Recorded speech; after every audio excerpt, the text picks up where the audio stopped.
Que prédisent les cartes sur le chemin à emprunter par les Ukrainiens pour les amener vers la paix?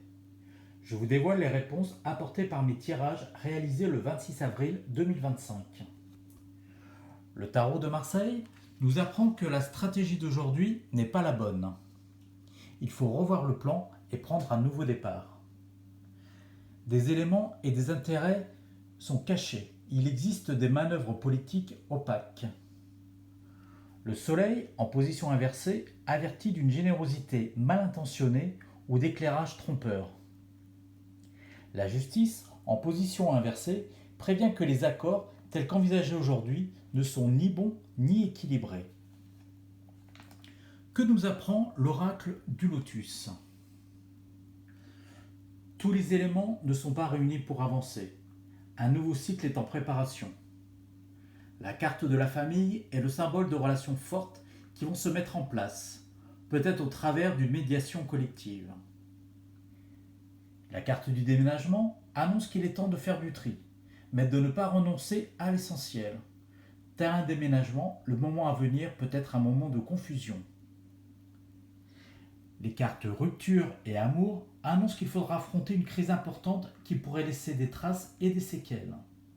Dans un climat de tension importante, il faut se préserver en traversant cette crise avec calme et communication.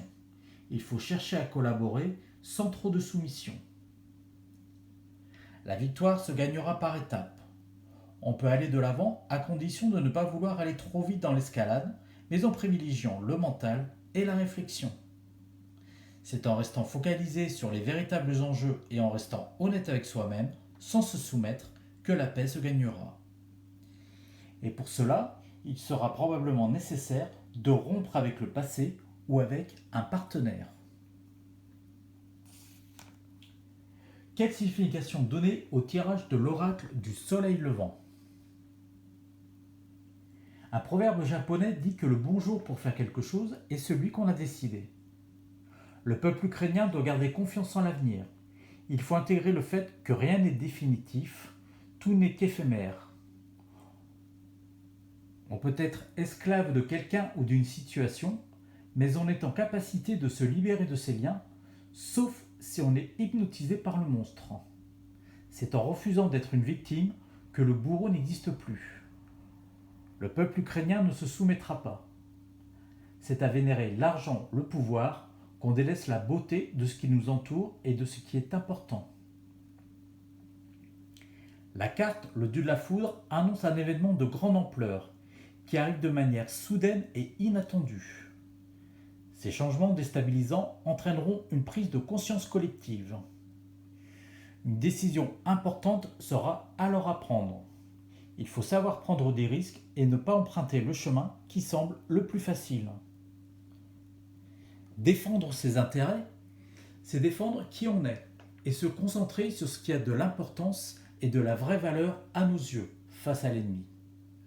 Pour plaire à certains, il faut déplaire à d'autres.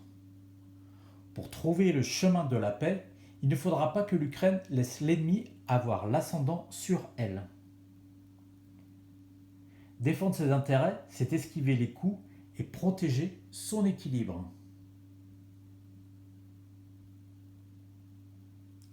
Face à un passé partagé à prendre en compte et face à des rancœurs anciennes, conjuguer le respect du passé et rester audacieux pour l'avenir demande du courage.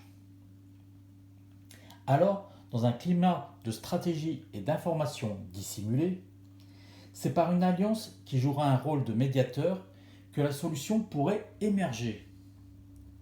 Il faudra, quoi qu'il en soit, que cela se fasse dans la douceur si l'on veut guérir des blessures du passé. À bientôt.